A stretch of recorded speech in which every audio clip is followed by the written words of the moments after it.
사랑하는 영락교회 지체들에게 주 안에서 평화의 인사를 전합니다. 오늘은 5월 19일 화요일입니다.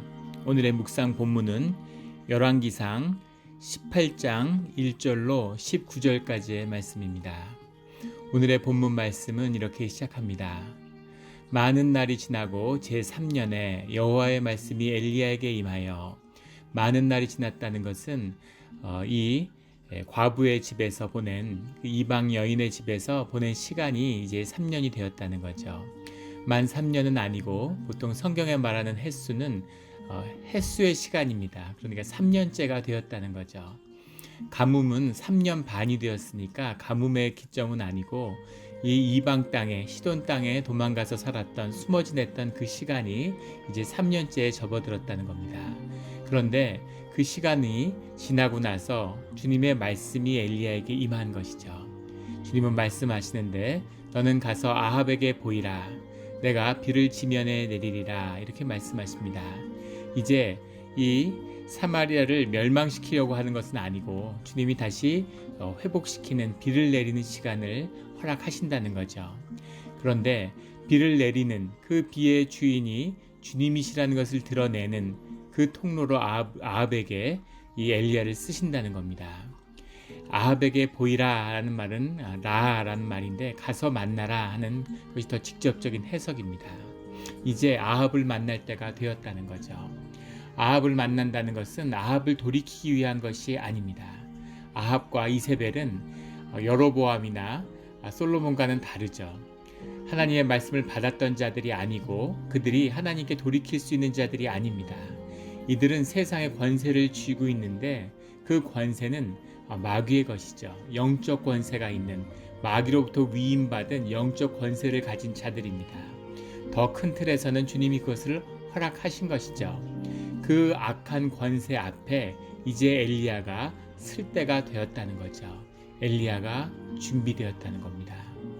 과부 댁에서 매일 작은 기름 종지와 그 밀가루 종지에서 밥을 해 먹으면서 기도하는 시간, 그것이 정말 어떤 준비를 하게 한 것일까요? 엘리야를 낮추고 또 낮춰서 주님에게만 의지하는 주님의 사람이 된 것이죠. 이제는 때가 되었다. 하나님의 때가 있는 것입니다. 주님이 주님의 때를 허락하시고 세상의 악과 맞서서 거기에 물들지 않고 그것에 삼키움받지 않는 그런 주님의 사람으로서 주님의 일을 감당할 수 있는 그 준비된 때, 그때는 바로 지금인 거죠. 그때가 되어서 이제 아합을 만나러 가는 겁니다. 2절에 사마리아의 기근이 심하였더라. 그런데 3절에 보면 왕궁 맡은 자 오바다를 아합이 불러서 오바다는 여호와를 지극히 경외하는 자라 이렇게 나오죠. 오바다라는 이름은 오바드 야후라는 말에서 왔는데 여호와를 섬기는 사람이다 이런 뜻입니다. 이 사람은 이세벨이 여호와의 선지자들을 멸할 때 오바다가 선지자 100명을 가지고 50명씩 굴에 숨기고 떡과 물을 먹였더라. 사마리아 앞에 있는 갈멜산에 석회 동굴이 수천 개가 있다고 하죠. 아마 그런 동굴에 숨겨서 사람들을 대피시키고 살렸던 것 같습니다. 여호와의 선지자들을 멸절시키고 죽일 수 있다는 것, 그것이 악한 권세죠. 작은 사슴 한 마리도, 작은 다람쥐 한 마리도 죽일 수 없는 게 사람의 마음입니다. 그런데 그것도 사람을, 하나님의 선지자들을 몰살시킬 수 있는 것, 그것은 악한 영적 권세에 그것을 이세벨과 아합에 붙들려 있다라는 것을 보여주고 있는 거죠. 그럼 우리가 이런 의문을 가질 수 있습니다. 왜 이런 여호와의 사람인 오바다가 아합을 섬기고 있을까? 엘리야도 마찬가지죠. 왜 주님의 사람이 아합 앞에 서서 아합을 정권을 무너뜨리고 이스라엘 멸망시켜야 되지 않을까 하는 겁니다. 그런데 그것이 주님의 뜻이 아니라는 거죠. 주님은 세상 권세를 멸하려고 하는 것에 뜻이 있는 것이 아닙니다. 왜냐하면 주님의 뜻 가운데서 주님이 하시려고 한다면 그런 것 자체가 생겨나지 않게 막으실 수도 있었겠죠. 그런데 세상을 악한 권세에게 넘겨주시는 겁니다. 그것은 그 권세를 이기는 하나님의 뜻 가운데 살아가는 주의 자녀들의 그 인도함을 받는 주님과의 관계를 세워나가는 주의 자녀의 영적인 모습이 훨씬 더 소중한 것이기 때문이죠. 하나님이 힘과 권력으로 세상을 주님께 돌린다면 물론 다 돌아오겠죠. 하지만 그것이 주님의 길이 아니고 주님을 사랑하며 주님을 섬기는 길이 아니라는 것을 성경을 통해 주님은 분명히 말씀하고 계시죠. 자원하는 심령으로 연약함으로 주님 앞에 나오는, 주님께 정말 의지하며 주님을 사랑하고 주님의 사랑을 받는 것을 누리는 것이 정말 주님을 만나는 길임을 보여주고 있습니다. 그런 사람들이 주님의 나라를 세워가는 것이죠. 그래서 주님은 이 약한 권세를 세상에 허락하고, 그리고 광야 가운데 주님의 신앙을 연단받은 주의 자녀들이 그 악과 맞서서 악에 지지 않고 주님의 사랑을 누리며 살아가는 그 모습으로 성장하기를 기다리시는 거죠. 그 자리에 이제 준비된 엘리야가 서 있는 겁니다. 여기서 엘리야의 모습이 분명히 보여주는 것은 악과의 싸움은 악을 향한 것이 아니라 주님과의 관계에 바로 서는 것이라는 겁니다. 모든 시험은 안에서 오지 밖에서 오는 것이 아닌 거죠. 5절에 아합이 오바다에게 이르되 이 땅의 모든 물 근원과 모든 내로 가자. 혹시 꼴을 얻으리라. 그리하면 말과 노새를 살리리니 짐승을 다 잃지 않게 되리라. 이렇게 이야기합니다. 아합이 어떤 사람인지를 보여주는 거죠. 물의 근원이 마르고 사람들이 굶어 죽어가고 있는데 그는 백성을 염려하고 걱정하는 것이 아니라 말과 노새를 살리려고 한다는 겁니다. 말이라고 하는 것은 군사력을 상징하죠. 말이 늘 어떤 왕조에서도 소보다 더 귀한 대접을 받았습니다. 왜일까요? 소는 뿔을 주고 가죽을 주고 고기를 주고 일을 하고 젖을 주고 그런 유익한 동물입니다. 반면에 말은 가죽도 고기도 젖도 아무것도 주지 않죠. 일도 하지 않습니다. 그럼에도 불구하고 말을 중요시하는 일은 말은 전쟁에서 위력을 발휘하기 때문이죠. 말이 상징하는 것은 군사력입니다. 군사력을, 백성들이 죽어가고 있는데 군사력이 중요하다는 거죠. 노새는 상업력을 상징합니다. 노새는 볼품없고 빠르지도 않지만 아무것도 주는 게 없지만 노새는 힘이 장사죠. 지구력이 좋고 기차와 자동차가 나오기 전까지는 모든 유통은 노새의 몫이었습니다. 200kg의 짐을 지고 산을 넘을 수 있는 것, 그건 노새만이 할 수 있는 일이죠. 노새를 살려야 된다는 것은 상업력이 중요하다는 겁니다. 사람들이 죽어가고 있는데 군사력과 상업력을 보존해야 된다, 이런 얘기죠. 전염병으로 사람들이 죽어가도 경제를 살려야 된다, 이런 논리와 똑같은 것입니다. 이런 통치자들은 세상에 더 중요한 것이 무엇인지를 모르는 거죠. 물의 근원을 찾아가자라고 얘기하는데 물의 근원이 어디입니까? 물의 근원은 주님이시죠. 주님이 물을 주시고 주님이 물을 끊으시는데 물의 근원이 어디 있겠습니까? 주님을 찾아가야 되는 거죠. 근데 주님은 찾지 않고 물의 근원을 찾아다니는 아합의 모습, 이것이 세상의 모습이고 우리의 모습일 수 있습니다.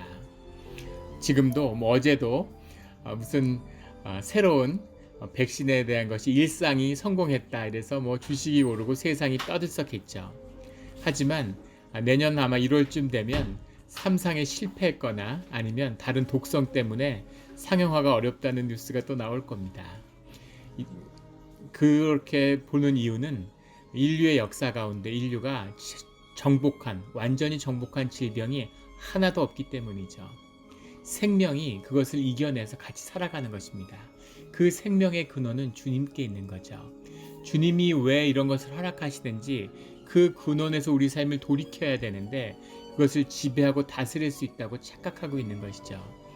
지금 아합도 똑같은 모습을 보게 됩니다. 주님은 이미 다시 지면에 비를 내리겠다고 결정했는데 물의 근원을 찾아다니는 엉뚱한 일을 하고 있는 아합의 모습이죠. 길을 나눠서 오바다와 아합이 길을 나눴는데 오바다가 먼저 엘리야를 만나게 됩니다. 그가 7절에 보면 엘리야를 알아보고 엎드려 말하되 내 주 엘리야여 당신이니까. 그러자 8절에 엘리야가 그에게 대답하여 그러하다 가서 내 주에게 말하기를 엘리야가 여기 있다 하라, 이렇게 이야기하는 거죠.